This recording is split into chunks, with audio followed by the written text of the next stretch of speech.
Hello everybody, I hope you're having a wonderful day, and today I would like to share with you guys my final thoughts on this Arcform Theory.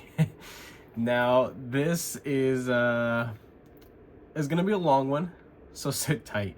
But for the people that just aren't patient, do I think it's a good knife? Yes. Do I think it is built well? Absolutely. It's made by Riot.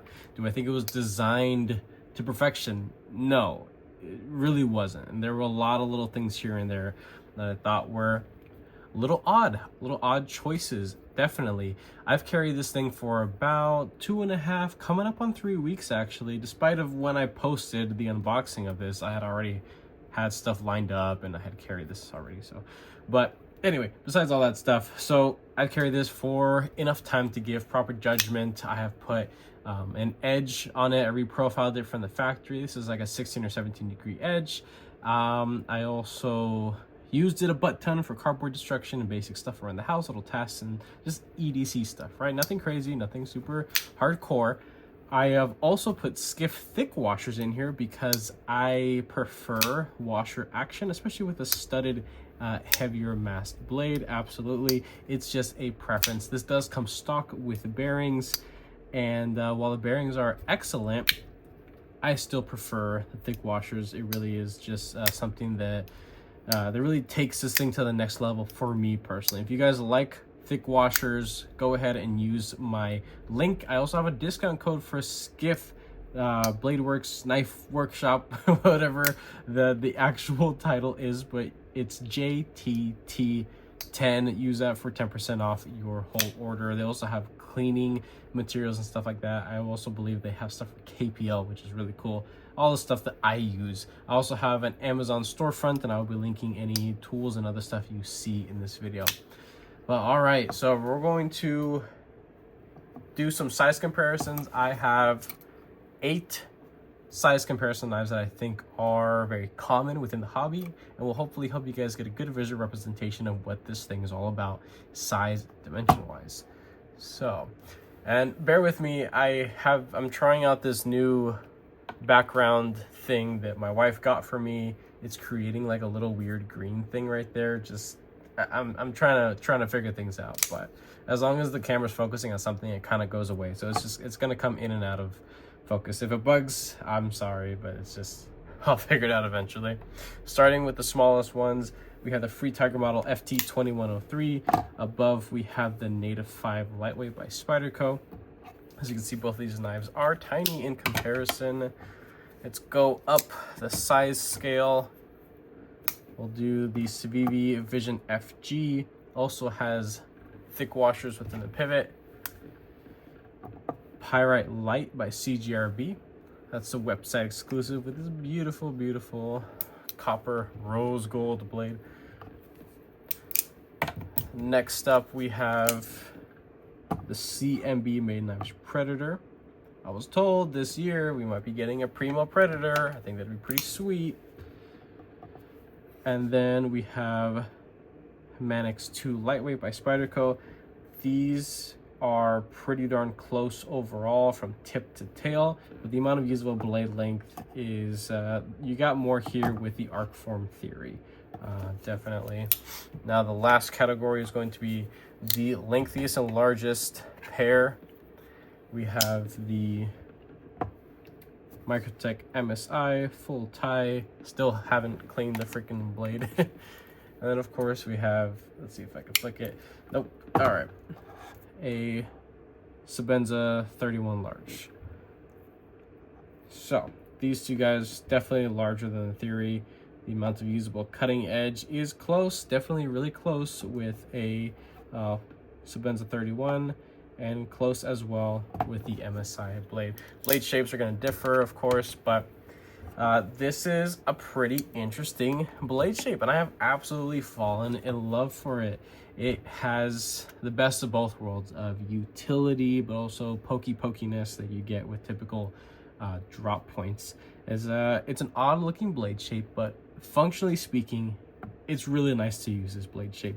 I was looking at this when I first got it, and I was thinking, damn, the stock is kind of on the thicker side. This is kind of a beefy knife. I'm feeling it behind the edge, and I'm like, you know what, it's not that bad. It's It's a rather tall blade with a nice high flat grind. Not full flat grind, but it's definitely up there. And it comes down to a decently thin edge. I went ahead and put a 16 or 17 degree edge, and holy crap, does this thing perform. Absolutely.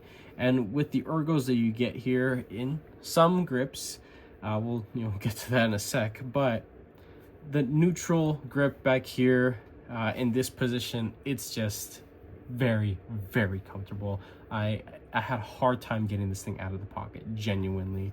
And I needed to pick up other stuff out of my collection to just go through it, my typical rotation and whatnot. But this thing just kept finding its way back into the pocket every day. Let's go ahead and take the weight on this thing. If you didn't see my unboxing, I did a disassembly of this and I showed that this thing is full thickness. Let me, hold on, make sure there's nothing there. 4.9, so yeah, it's definitely a dense knife. Full thickness, full slabs of titanium, as well as a very hefty back spacer, a tie pocket clip, a tie essentially everywhere else. I believe the hardware as well. And the hardware on this particular variation has, I believe, a DLC coating, but as you can see here on the clip, it has rubbed off in a couple spots. Those are very, very light rub marks. You can't feel it. It's not like they're actual scratches and gouges, but from that edge right there of how the pocket clip is designed, there's also another one there. This is just very normal pocket wear. It's gonna happen with black coated stuff. Also, from the factory, it did come with a tiny little blemish right there. I'm not gonna cry about it, not the end of the world. I also dragged a metal clipboard on accident across the butt end of the blade, and the titanium held up pretty well, and it kind of scuffed the center of that T8 screw right there, but it's not too noticeable. Not a big deal. I mean, this is all just of me genuinely using and carrying this thing. I didn't baby it by any means. This thing was also dropped on its tip by a coworker of mine, and as you can see, I have absolutely fixed that minor inconvenience there, and it is brand spanking new, performing better than from the factory, of course. Okay, so we did the weight, we did the size comparisons. Let's talk about how much this freaking thing costs. Now, Arcform is a company that is no longer. They're discontinued. They're going, they're just not making stuff anymore. But it's a little odd because the day that I posted my unboxing of this, I went to go look at Blade HQ so that I can link it in the description of that video. And that same freaking day, Arcform just, I guess Blade HQ, excuse me, uploaded like 8 different variations, 8 new variations of the Arcform Theory with all different types of coatings and finishes. The front slab was mainly a fat carbon fiber type, and then the back was the typical frame lock that you see here. This particular variation, it states discontinued, no longer available. I doubt it's ever going to come back in stock, so I still count myself lucky at what I was able to get it for.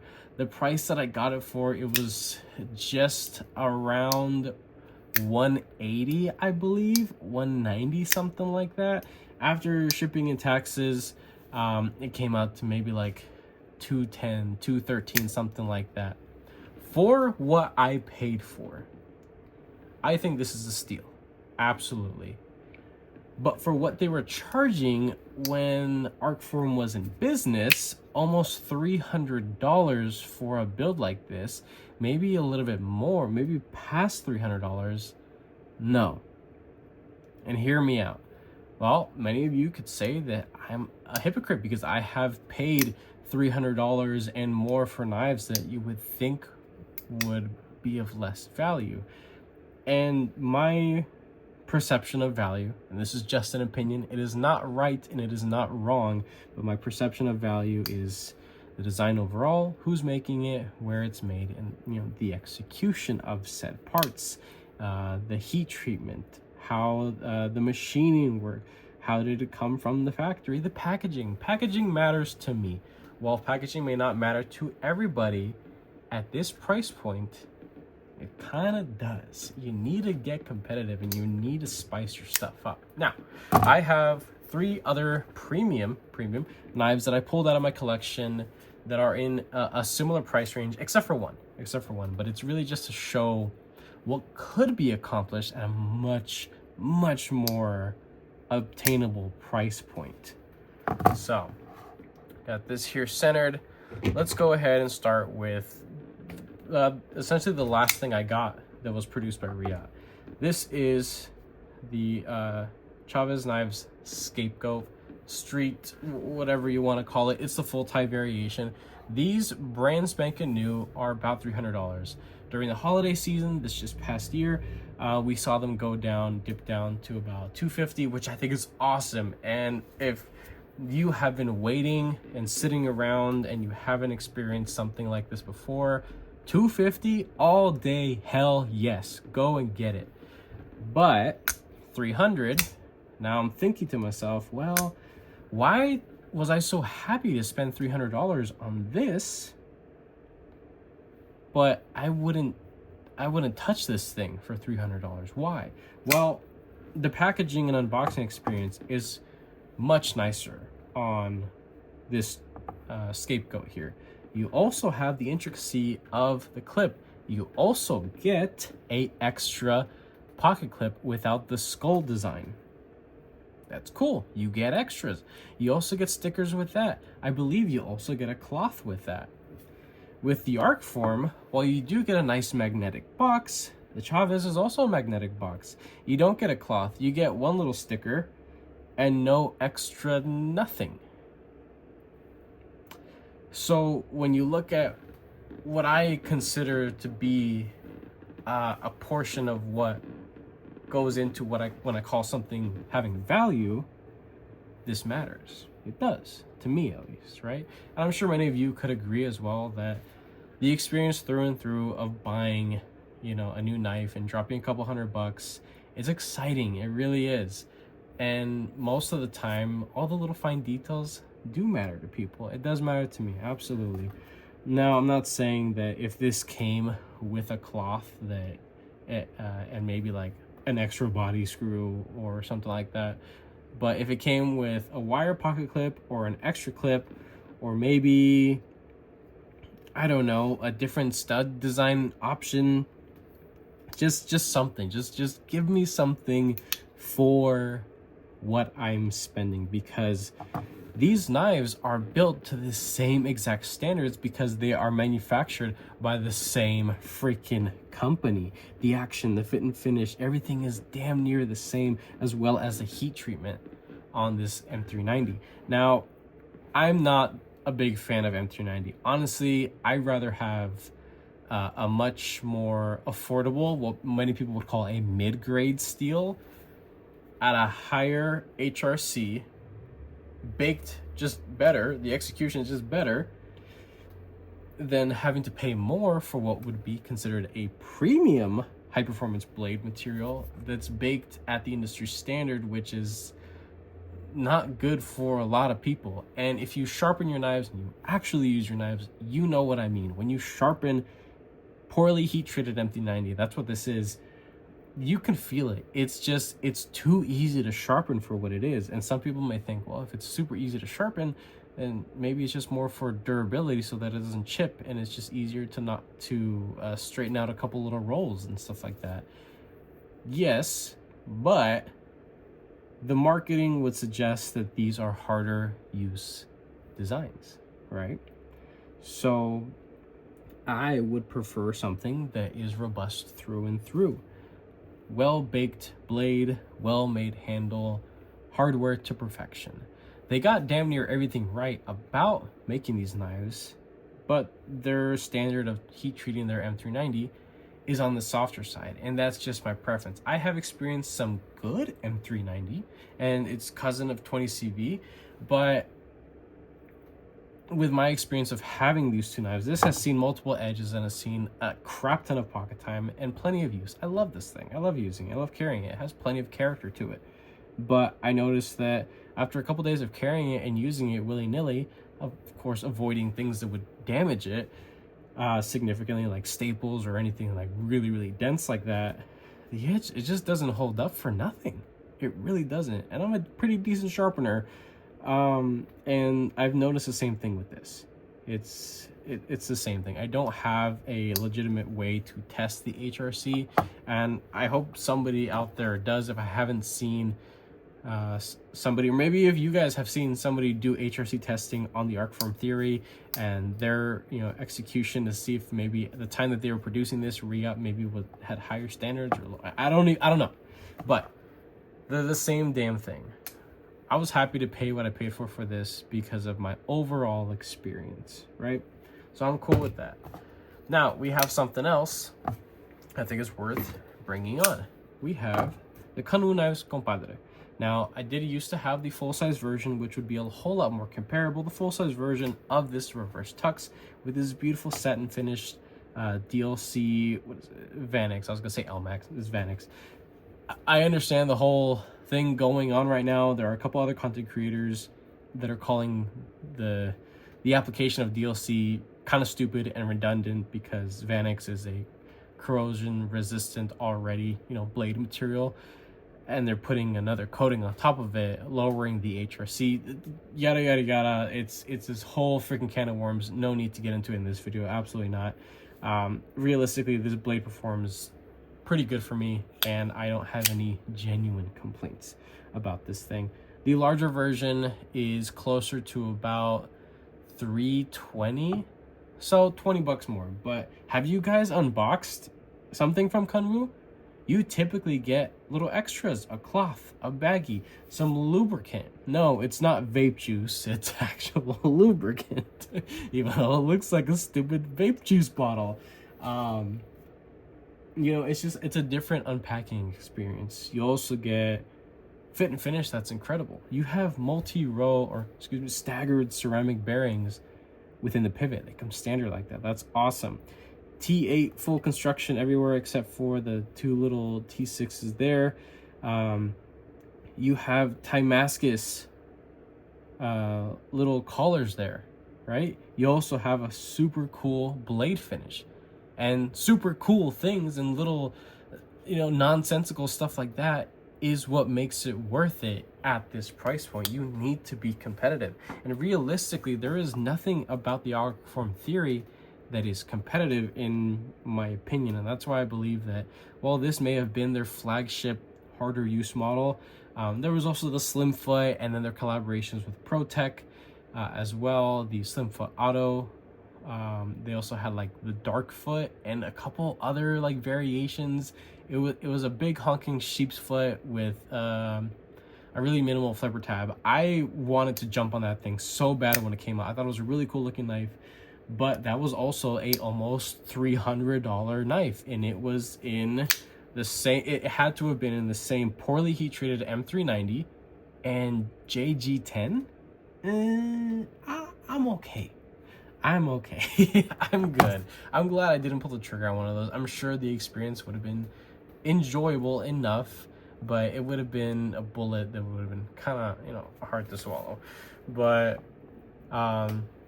this being the only thing I've experienced from this designer, Arcform, the company, the brand, whatever you want to call it, I could see why this would be their flagship one, and why they're probably still pumping out the last couple runs of what would be their flagship model. Last thing that I wanted to compare this to, this is an oldie but a goodie. Maybe not that old, but in this world with so many designs coming out every year, hundreds of designs coming out every year, this is kind of an old model at this point, kind of old news. I was gonna say Kanwu. No, the Kubi knives, Titus, however you want to call it, the titanium titty. This has seen some modifications, flipper tab delete, and just different finishes and whatever that I did myself. But or maybe you don't know, but you can get this knife a lot of times for under $100. The most I've seen it is about $125, $125. That is wild, because look what you get here. You get fully contoured and micro milled beauty right here. Titanium pocket clip. While it is not milled, it is a fold over titanium pocket clip. All the hardware is absolutely titanium, except for these backspaces. I'm pretty sure those are steel because they didn't really color up right when I did the finish on it. You get very well heat treated M390. I'm not M390. Excuse me. This is 14C28N, which I would consider to be in the the higher spectrum of a budget steel. Ceramic bearings within the pivot. These are skiffs that are in here, but the factory ones were damn near just as good. And I've had this thing for a while, so this is well broken in. Beautiful. The execution of this knife, while I will not say it is the same, because things do feel different. They do. But the look. I mean, look at these. Which one do you think would cost more if I didn't already tell you the price? Probably the one that looks a little bit more comfortable. The one that looks like there was more effort put into it, right? You have the cool pivot, all the matchy hardware, and milling all over the place. It's beautiful, executed well. Also, detent is wonderful on this. No weird movement or nothing.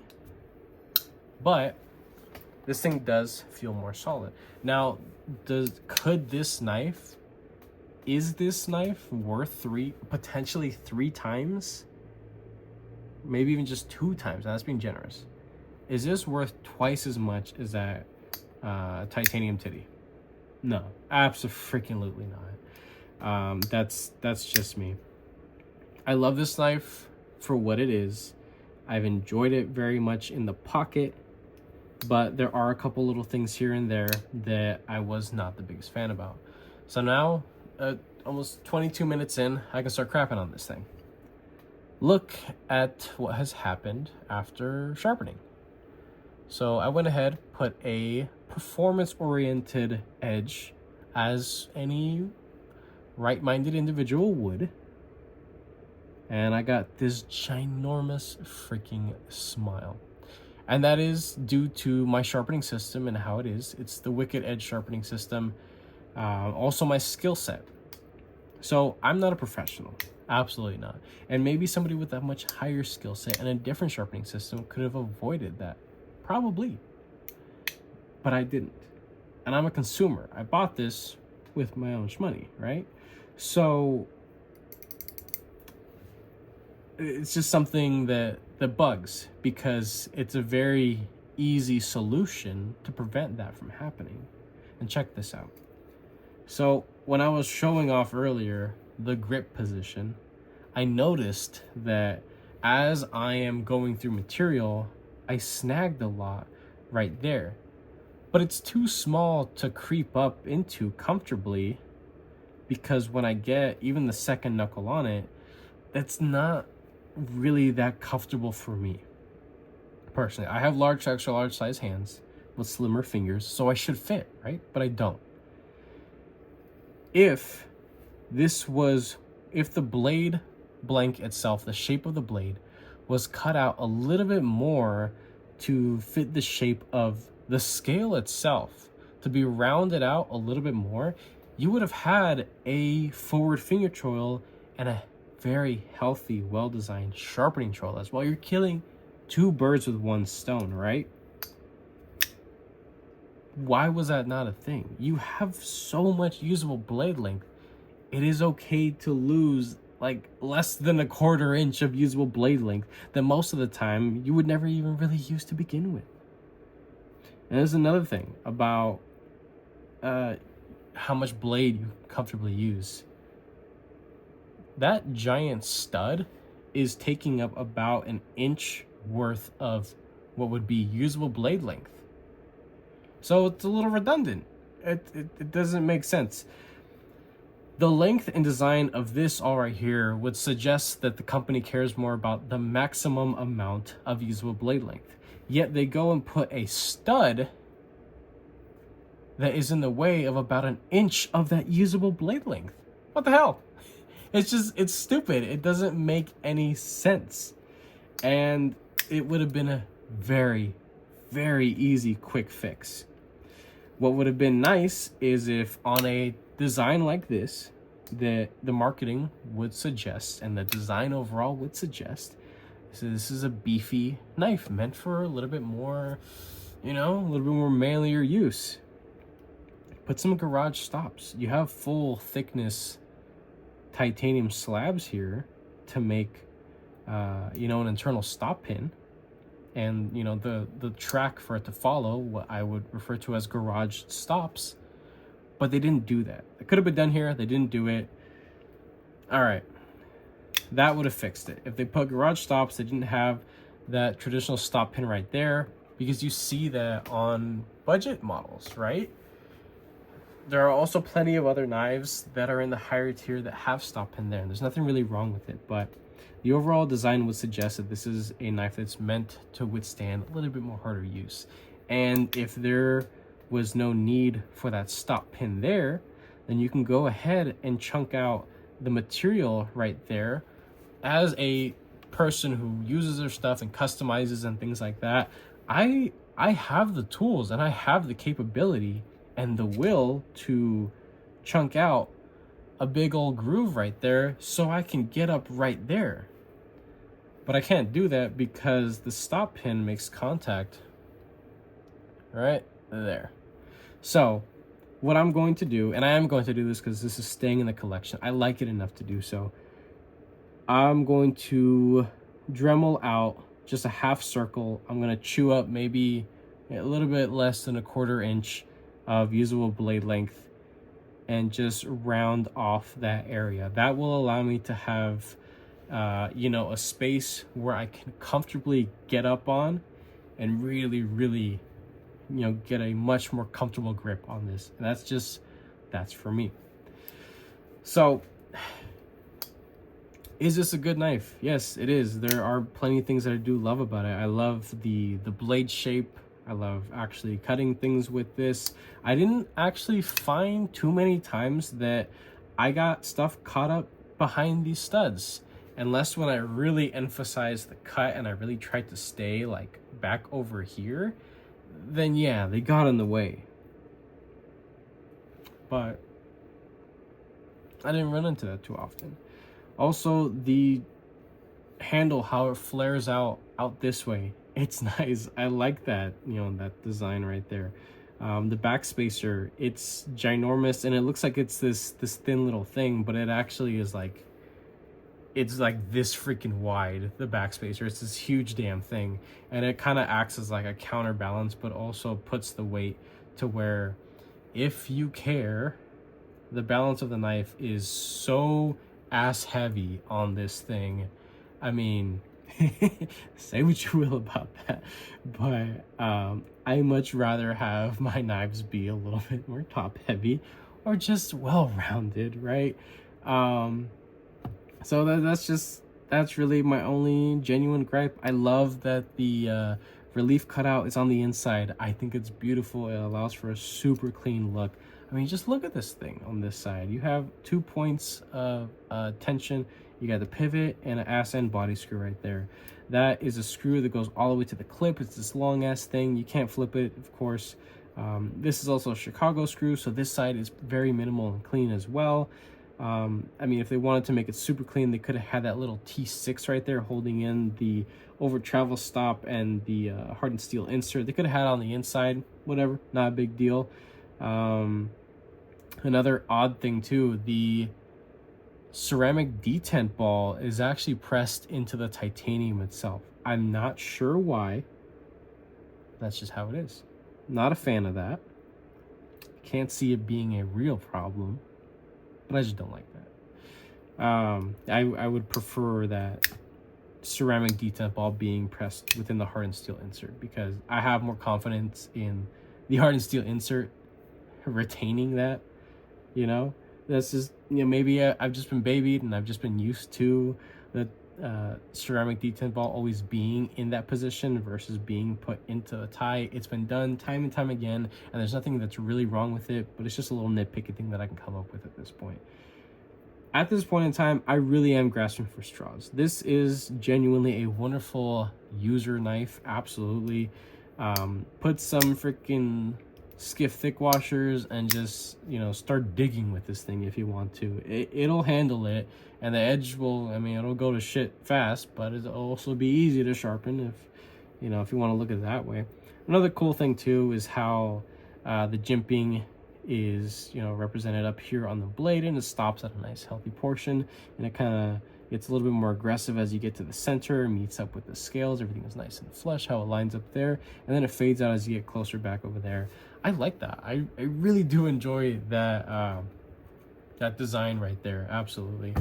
But that's it. That's all I got to say about the Arcform Theory. It's a wonderful knife. I can see where the company went wrong. I think they just got a little too greedy, reaching into your pockets, honestly. The pockets of the consumer who want to get a really cool, designy, you know, like they're okay with getting something that's manufactured overseas. Maybe they really like stuff from Riot, and rightfully so. I mean, Riot produces stuff on a completely different level. That's the reason why they are, you know, some of the top dogs out there for overseas production, of course. But you know, if you really care about the heat treatment of the blade, it's not gonna do it for you. If you know, really care about having a forward finger choil and a roomy sharpening choil as well, this is not gonna do it for you. And even worse, if you get the DLC coated version or like the PVD coated versions of this, if you want to go ahead and modify the blade to put in a nice healthy sharpening choil on this thing, because you're going to be sharpening it often if you're actually going to use the damn thing, it's going to look ugly. It's going to look horrible. It already looks like shit. And I only reprofiled it once, used it, and sharpened it again. So this has seen essentially 2 sharpenings, and it already looks that bad. Again, it really does depend on the sharpening system you have and your current skill set. And I'm a consumer just like you guys. This is my sharpening system, this is my skill set, and look what happens. It looks like shit. So very, very easy thing to have done that changed the design, that would have fixed this thing and absolutely put it into a spot where I would climb to a mountaintop and scream this name for them to bring it back and continue making stuff like this, because I think this is a pretty cool knife if you're okay with all the little quirky little things. You know, the weird stud that's, you know, in the way of a lot of the cutting edge. But like I said, super quick fix. Do garage stops. You eliminate the stop pin. You eliminate that contact point. You can open this up, make a forward finger choil and sharpening choil, and make this thing an absolute freaking grip monster to just start shredding through shit. That's it. That's all I gotta say about the Arcform Theory. If you can find one of these on the secondary market and you just want to just drag this thing through the dirt and just have it as a good, well-rounded, you know, user beater knife that's on the premium side, go ahead. I think you'll enjoy it enough. The carbon fiber ones, you know, with the carbon fiber show side scale, I can't speak for those. I'm sure they weigh a whole lot less. And that carbon fiber probably won't hold up to major impact or abuse. It might chip, it might, you know, get a little crumbly and fray if you drop it. The titanium one, the full metal body ones would definitely hold up to more, you know, abuse and little whoopsies and things like that. But that's it. That's all I got to say about this damn thing. This was a longer video. If you guys stayed to the end of this video, let me know what you guys think about this. Do you have anything from Arcform? What is your view on what happened with the company? What's going to happen? Who's going to take their spot? Are they ever going to come back? Do you think that they're just finally just getting out the last little bits of their inventory and sending them to whoever is willing to pick them up? Let me know. Do you guys have this knife? Do you like it? Do you hate it? Do you regret it? Did you send it back? Have you sharpened it? Have you actually used it? Let me know what you guys think about this thing. And that's it. So if you like this video, go ahead and leave a like down below. If you are subscribed, thank you so much. I appreciate all your support and your patience, of course. If you are not subscribed, please consider subscribing, because I put more videos and content coming you guys this way. And with that being said, I hope you have a wonderful rest of your day.